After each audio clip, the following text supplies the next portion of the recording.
Capital Combat Parley here. I'm Lewis Hill and I'm joined by Garmamie Sido. I know you're shocked. He's always there. He's always the partner. Listen, it's the holiday season, Garmamie. Mm-hmm. You know, and it's a spirit of giving and wishing and celebrating. And in the martial arts world, I gotta ask you, in the martial arts world, for Ottawa, Gatineau, or beyond, yes, what's your Christmas wish?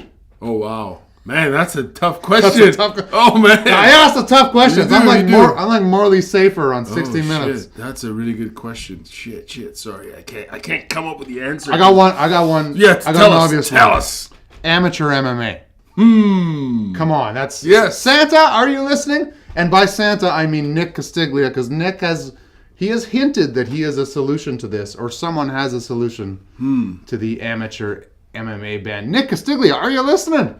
Maybe we should call him right now. Let's see if I have another. I'm very greedy. I have a lot of wishes. You know, go for it. Give her. Yeah. They say it's better to give than to receive, and that's why I ask for so much. So everyone else could give, but I want CCP to cover more events. And you know what? Our Christmas wish is coming true. Because, am I not mistaken? In January, we are covering some judo. Yes, sir. We're covering the Elite Nationals 2019 that are happening in Montreal at the Tohu, the same joint that held TKO's comeback event. So we're gonna be there. We're gonna be there. We're gonna be doing some commentary, interviewing fighters. It'll be outstanding and really showcasing. This event is a special one because it features the best judokas, the elite, nationally from every province, territory, you name it, from Ottawa to La Ville de Quebec, all the way to Resolute Nunavut, and all the way to BC, brother. Like, we're talking... You're dropping geography, brother. Yes, sir. From coast to coast to coast, you're going to see the best judo, and you best to tune in on Judo Canada. They'll be streaming this live, so it's gonna be a really cool, unique event, I think, for Capital Combat Parley. So, yeah. Tell you what else I want, because we've talked about me being a greedy human being. Christmas wish? You're not greedy, man. Are you greedy? Are you really? I want it all, Garmamie. What? And I want it now. Fair enough. I want to commentate on every damn event. I want to do commentary and post-fight interviews on every damn event. But it's happening, bro. I know it's happening. That's because I wished it to Santa Claus. Last year, yes. But listen, you're a busy person in this city because you're very active in the comedy community. Obviously, you're very active in the commentary, the sports end of Capital Combat Parley commentary. So, but you're like performing on average like 2 to 3 times a week. And you have a full time. It tends to average out to maybe. It's weird because it's an average thing, right? Like I'll have 2 to 3 a week. And then the next week I'll have nothing. But yeah, I try and get at least 4 shows a month in. And I gotta let me be honest with our listeners here. All our listeners, both our moms. Let me be honest with our listeners. That's so true. I had 3 shows in a row that were fucking terrible. Jesus Christ. What happened? I don't know, man. I was drunk. I bombed. And other people say you didn't do that bad, but you know, when you go from slaying to not slaying, it feels like a bomb and it rips your heart out. Jeez. And it was weird because my confidence was a bit rocked. I got rocked, Garmamie. Wow. I've been rocked before, and I had to dig deep, and do a comeback. But I did Yucks last Wednesday, and it was a one-sided beatdown, and I was swinging the hammer, Garmamie. So I'm back. But that's what happens. Sometimes you get shows like that. They test your confidence. I got to figure out why it happened. I think I was spread a little too thin, as you talked about me being busy. Dude, you're super busy. But there's a lot of things that the audience notices that you don't think they notice. But they notice. It's like all subliminal. Wow. Elaborate. I'm getting deep. Well, I mean, they can read body language. So if I'm tired or I'm putting extra pressure on myself or whatever, instead of being chill. I did Yucks after our work Christmas party. Okay. And I won't lie to you. I hosted. I hosted the Christmas party, but I had some adult beverages. As I'm known to do. As always. It's a party, right? Yeah. So I went a bit, I got in really late. I was really hungover at Yucks. And it allowed me this freedom. Right. So the lesson is, kids, drink up. No, I'm kidding. The lesson is be relaxed. I was relaxed. I slayed up there, and it, you know, how Stella got his groove back, so to speak. But again, Christmas. It's the Christmas season. Enough about comedy. Martial arts. Give us a martial arts wish, Garmamie. You know, it's funny. Like with the commentary thing, I think there's been a lot of opportunities, you know, this year alone. We've had a lot of interesting opportunities, and I think there's going to be more that'll come this coming year. I kind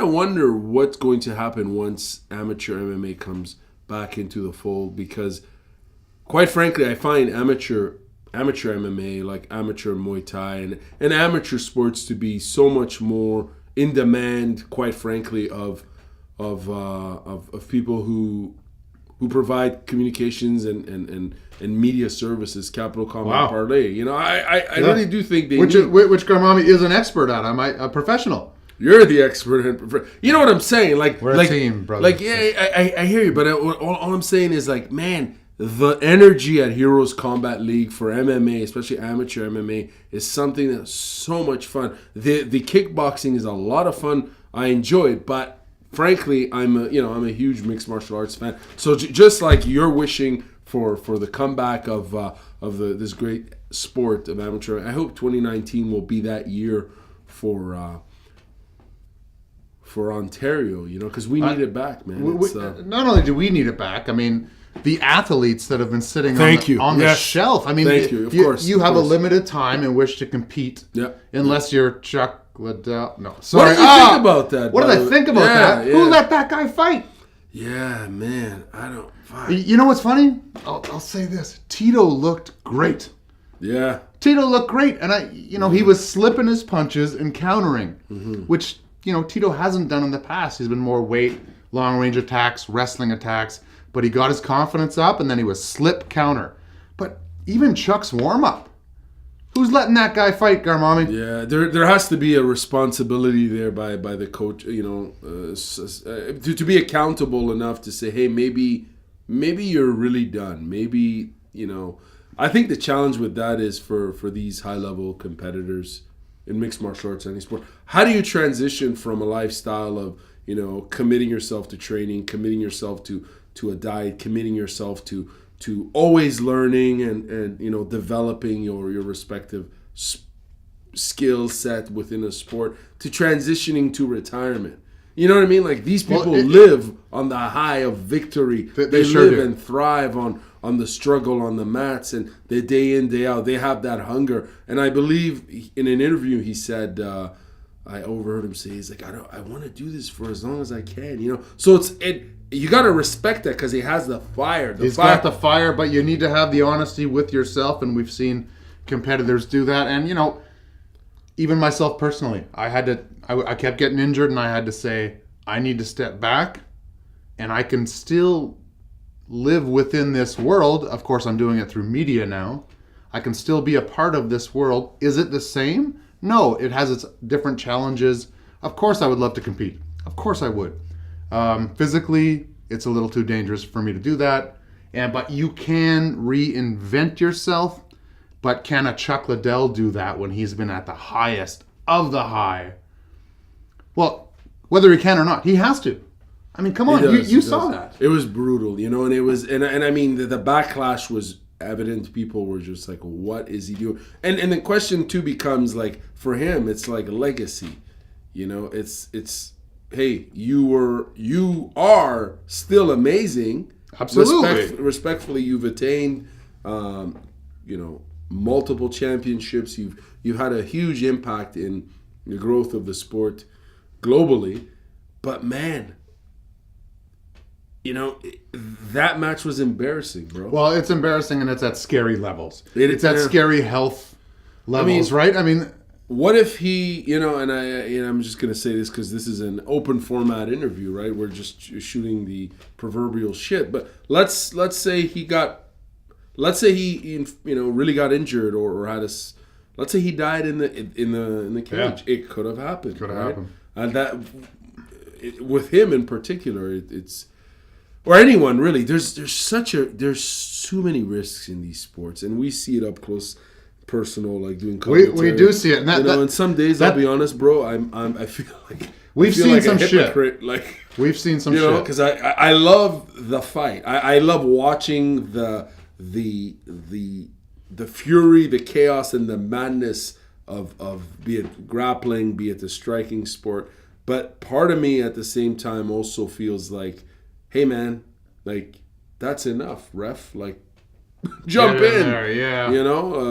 Well, I'm the same way. I love the technique. I love seeing a competitor, seeing an athlete, seeing someone who's trained and has that heart and has that mind to push themselves to that level and to push themselves through another human being. However, sometimes it leaves a weird feeling in your stomach, and particularly when we're cage side, right? You can see people in the back screaming when something like that happens, where it's a really bad knockout or something, but they don't see it or hear it like we do. Yeah. And so that's my other Christmas wish. Hey man, every combat athlete, I wish for your health and safety. I absolutely do, because hallelujah to that. Yeah. Hey man, I admire what you do, and damn it, here's to your health. Totally. But Garmamie, you don't have a Christmas wish yet. You're making me look like the greedy kid on the block. No. Well, I mean, I just, I'm really, it's been such a fun experience, doing this for Capital Combat Parley. And there's been so many things that, so many highs and there's been lows. Let's be honest. There's been some lows with a sport of amateur MMA being not legal in Ontario. For all the competitors and so on and so forth. But I'm optimistic for 2019. I think there's a lot of positivity moving forward and a lot of potential in Ottawa. I'm curious to see what CCP does in 2019, because it'll be, I believe, our third year, right? Third year? Already? Yeah, I know. In June, right? Wow. In June, it'll be our third year. So I'm curious to see, like, how much noise can we create for Ottawa Gatineau gyms, competitors, so on and so forth. Because there are opportunities for us to promote, these fighters, and we're fans of the sport. But there's also like things outside of Ottawa that Ottawa and Gatineau that could come our way. Absolutely. And we might just have to pivot into those and see what happens. Well, I mean, the future of CCP is always in motion, and there's stuff we could say and there's stuff we can't say, of course. Yeah. But. Man, I'm really excited for 2019, and like you said, we're starting it off with a bang. We're gonna go cover some world-class judo. Yes, big which time. Which is new to us. Sure, big time. So realms we haven't been in before, and it's great because it's growth, right? It's we're transitioning and showcasing one of the coolest. I'll be honest, it's. If you follow international judo as far as major events and so on, bro, like, and I'm not trying to sell anyone on anything. I'm just being brutally honest. I would rather watch a Grand Prix, a Grand Slam event. This is an IGF event. Than I would, a major mixed martial arts promotion event. It's such a unique event, I can't wait. Because I've never been. Yeah, and you're going to see it up close and what's cool about this, the Elite Nationals 2019, is you have the best of the best in each division. And these are athletes who are already competing internationally. These are, extremely committed competitors who are out there, maybe once a month they have a big tournament.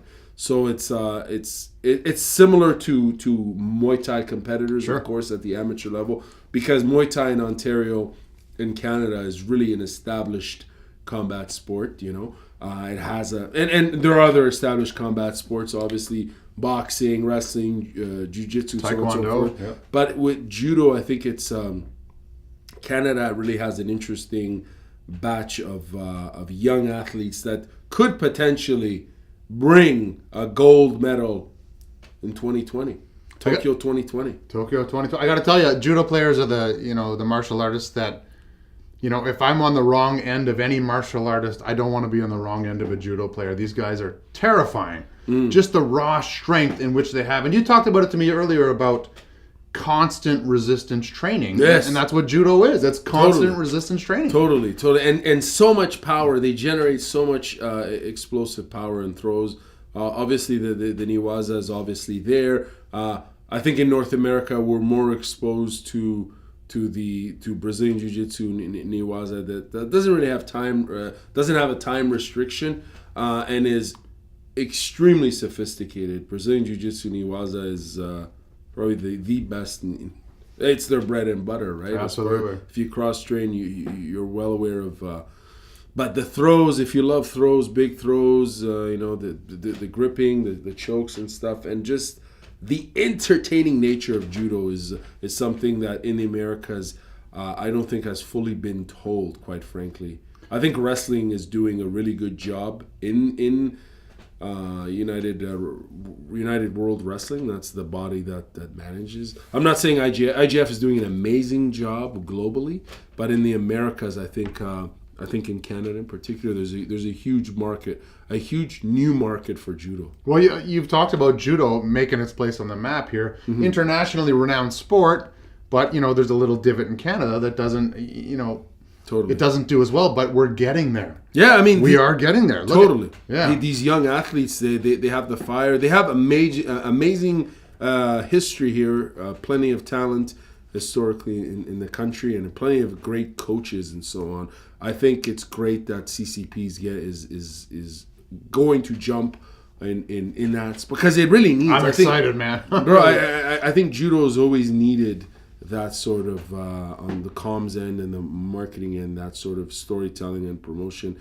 And I mean, you've met Tony Walby. Yes, sir. From Takahashi Dojo here in Ottawa. He's one hell of a judoka, and there's a lot of interesting people in the local judo scene here in Ottawa. Titina Takahashi and Sean McFadden. You've met these people. There's the Kendricks. There's a lot of interesting people who've committed their lives to the sport, and a lot of interesting stories that I think need to be told. So in the end, it's such an entertaining sport. For me, I'm looking at these things strictly from the sport end of things. I can't speak to the art in terms of its philosophy, and so, which is equally as important. We're combat sports fans, and we're interested in the sport aspect.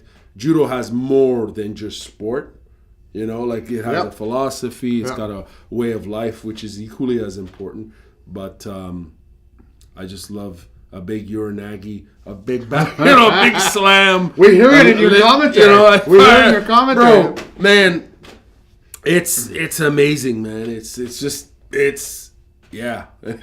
All right, let's get close to this. 2018 was a very fun year for us.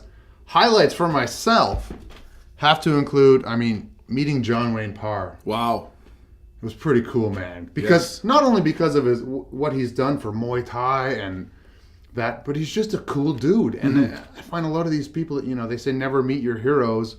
Well, boy, are they wrong. You're meeting the wrong people. John Wayne Parr was just a cool dude. Likes to be funny. Likes to joke around. He's up there in age, no offense. And he's still doing it. And he's doing it with a smile and a positive attitude. And meeting Mike Brown. Wow. Mike Brown was another cool guy. We met him out in Canada. And we got along right away. Like we were old friends, We just started talking about jiu-jitsu and CSW and stuff. And I don't know. I feel like we had a real rapport. And he, again, one cool dude, coach of the year, of course. But he was just so cool, so down to earth. And yeah, man, that was 2018 for me. Along with every other, when we can highlight a local competitor, and give them a little spotlight for a bit, it makes me so happy. Cheers to that. And it's just, I hope it propels I hope they get more sponsors, and I hope it gets them bigger fights, and I hope it gets them on bigger shows. And these guys are just, I admire them a lot, and they have stories to tell. So that was a big part of it for me too. 2018 Garmamie Sado. What do you think? You know, I agree with everything you said. In particular, that last point. I think that's what keeps them at the end of the day. The for me personally, it's you know, it's giving these athletes, these people who train, and I don't give a fuck. You know, what style or what level. Yeah. You know, when you see We drink no one's Kool-Aid. Yeah, no, I what I mean, it's so there's so much respect to these people's effort, you know, sir. and it's so cool when you know you ask them, hey, can we interview you, and they say yes, and you just want you wish the best for them, and you hope that they understand the value of on the communications end of doing interviews and stuff. But we're all fans of these people, man. Like, yes, you know, like when I see them fight, like there's nothing but genuine respect for them and their abilities. And I'll be honest, like that last fight we commentated at the pavilion there, the Aberdeen pavilion. Man, like I've never, I lost my mind in that match. I lost my voice. Yeah, I mean that whole night was amazing. That whole night was crazy. This is, Fight Factory Promotions. Yes, this sir. Is, their first big event. I like particularly with the Hopovac Foreman match. Yeah, that was the craziest, most intergalactic moment. Like it was, you know, like if there was a moment where it was unbelievable, and it was so cool to witness it so up close and personal.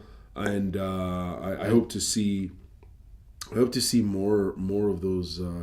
I hope to see a rematch from those fights. Well, the rumor is the rematch has been booked, asked for on 2 different cards. So the wow. The rumor is it's going to happen. And huge respect to both those guys for, you know, the fight didn't go the way either of them wanted. Of course, they're both warriors. They want to fight. Sure. And goddamn, I want to see that one again. Yeah, totally. That was nuts. But no, it's been a great year, and I think what keeps the, you know, quote unquote spirit alive is seeing so much action coming out of so much talent coming out of the region, and being able to call their matches and interview them is amazing, because they all have interesting stories and interesting perspectives to share. So yeah, and you know, to harp on that a little bit, a lot of these guys and girls are very young.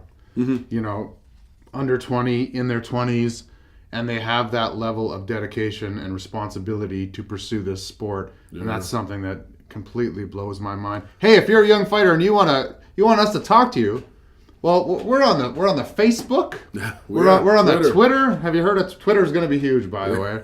We're on the Instagram. Contact us. We're big and scary, you know, in person, but we're very nice people. I like to think. Totally. Contact us. And another point for as far as storytelling locally, Obscure Creative and their series, I think that's a major accomplishment. For them and for storytelling as far as combat sports in Ottawa. I mean, like we were at their screening for. Yep. You know, and the stories they told and what they packaged is outstanding. And with any luck, I mean, you know, they'll be doing another season with any luck, and we'll be working with them again, of course. They're very talented content creators, and I work with Derek Price a lot these days, so all the best to Obscure Creative. And thank you for everything you've done for CCP in the past. And thank you for everything you've done for CCP in the future, and everything we can do to help you out as well. And dude, here's to 2019. Cheers. Cheers. CCP out.